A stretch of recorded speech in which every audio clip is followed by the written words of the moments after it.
e vamos para a parábola do rico e Lázaro, ou rico e o mendigo.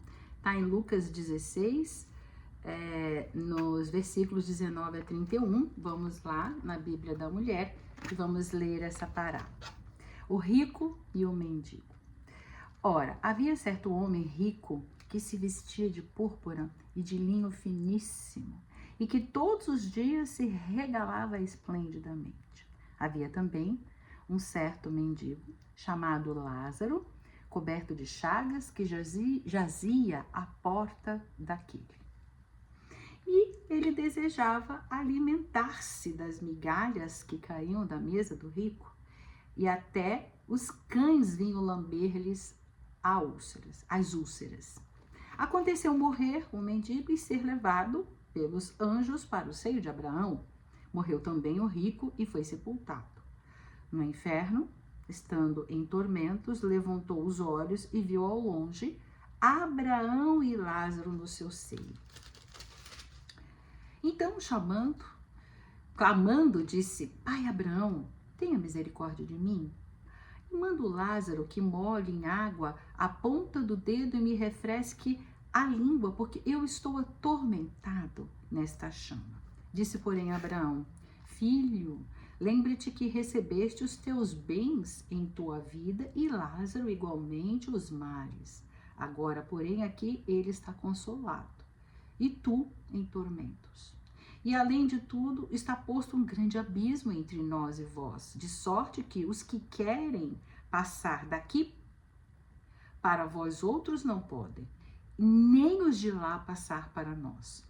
Então replicou o pai: Eu te imploro que o mandes à minha casa paterna, porque tenho 5 irmãos, para que lhes dê testemunho, a fim de não virem também parar neste lugar de tormento. Respondeu Abraão: Eles têm Moisés e os profetas, ouçam-nos. Mas ele insistiu: Não, pai Abraão, se alguém dentre os mortos for ter com eles, arrepender-se-ão. Abraão, porém, lhe respondeu: Se não ouvem a Moisés e aos profetas, tampouco se deixarão persuadir, ainda que ressuscite alguém dentre os mortos. Então vamos ao nosso estudo, dessa parábola. Eu quero começar com uma frase que tem no livro Parábolas Terapêuticas, do volume 2, o Alírio Cerqueira Filho, começa assim no capítulo 5. Há muito rico alimentando Lázaro e muito pobre alimentando o rico que oculta em si mesmo. Porque a questão que nós vamos refletir hoje não está em ter ou não ter dinheiro, mas no movimento psicológico de alimentar o rico, vivendo de uma maneira superficial, ou de alimentar o Lázaro buscando a profundidade da vida. Então vamos para a primeira reflexão. Por que Jesus, nominou o mendigo e não o rico? Porque a gente sabe que o mendigo se chama Lázaro, O rico a gente não sabe o nome. O mendigo Lázaro representa o que é permanente em nós, O bem, aquilo que fica eternamente além do túmulo. O Caio Bachuto, nas parábolas de ensino de Jesus, é que fala e explica isso direitinho. O rico, ele não recebe nome porque é um comportamento transitório que vamos todos também deixar de fazer parte algum dia do nosso caráter, da nossa personalidade. Então essa parábola que o mestre ofereceu há 2026 anos, aos povos da Palestina, é um conselho salutar. É a proclamação da lei da caridade, é um ensino alegórico de que se passa no espaço justamente para mostrar a nossa vida além túmulo. Jesus aqui está mostrando, olha o que vai acontecer quando a gente desencarna, O rico passou a vida toda a se fartar esplendidamente. Ele desprezava os pobres, desprezava Deus, dava as costas à religião, gozava e folgava o tempo todo. Mas, quando ele morreu, ele não pôde continuar a vida como ele vivia, Porque lá no mundo dos espíritos não tem as mesmas coisas que ele estava acostumado.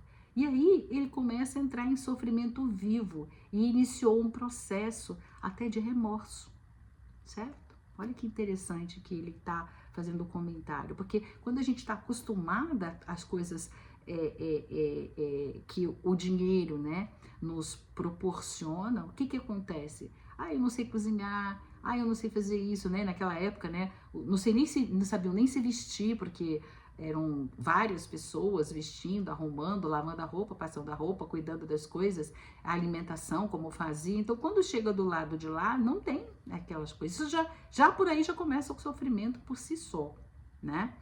Muito bem. E aí, quando começam a ter que fazer alguma coisa, e descobre o quanto era difícil, o quanto era trabalhoso, quantas vezes brigou, reclamou, xingou aquela pessoa que estava cuidando, fazendo as coisas para ele, né, para a pessoa. E aí ele vê o quanto era trabalhoso, o quanto não era fácil, né? E aí começa o processo do remorso mesmo.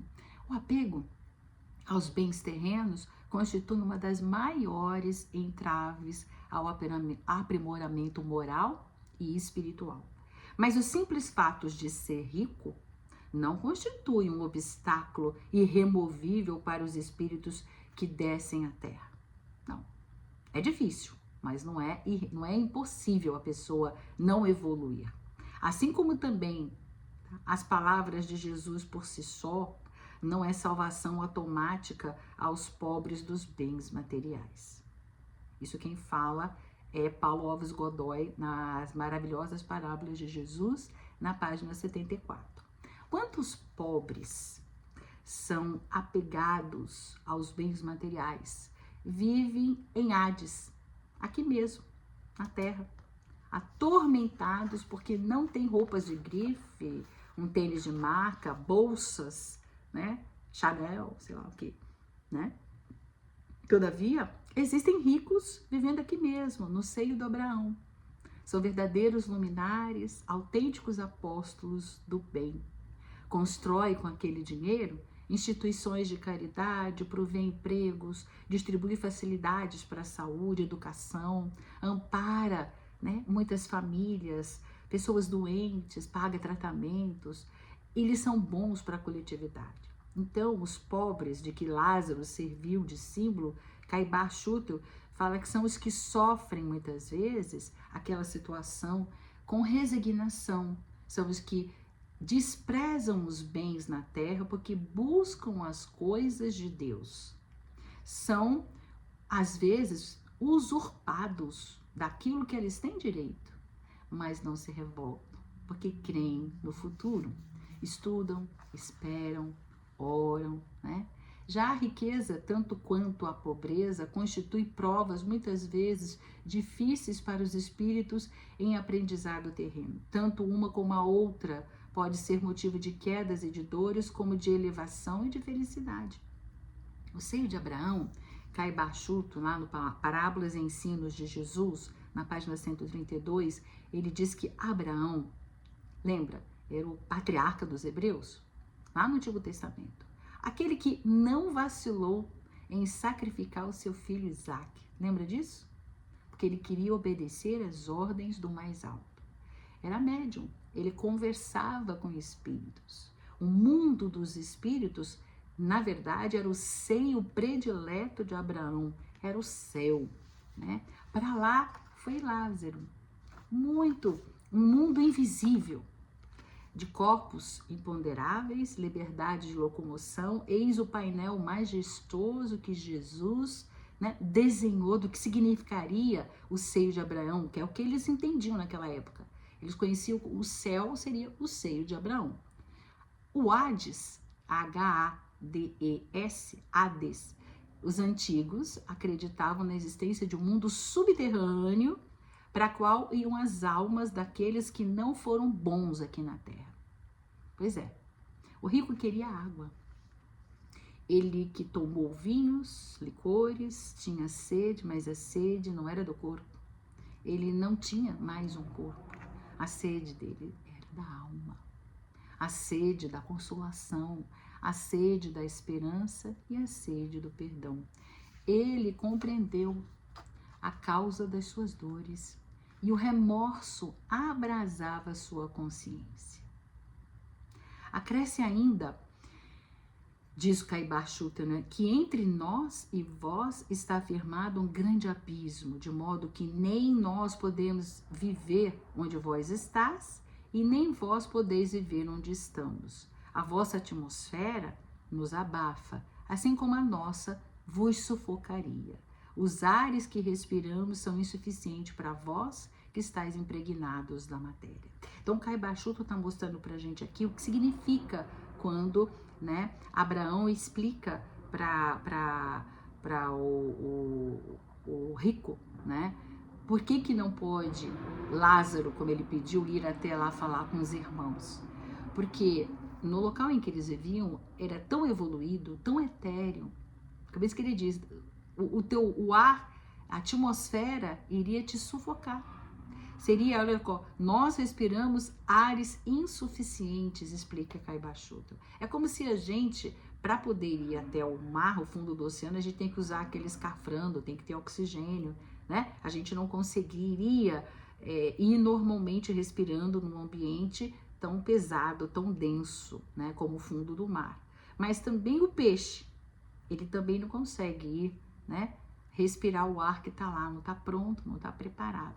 Eu até fiquei pensando, né, no girino do sapinho, né? Tem um momento em que ele está ali vivendo no rio, né?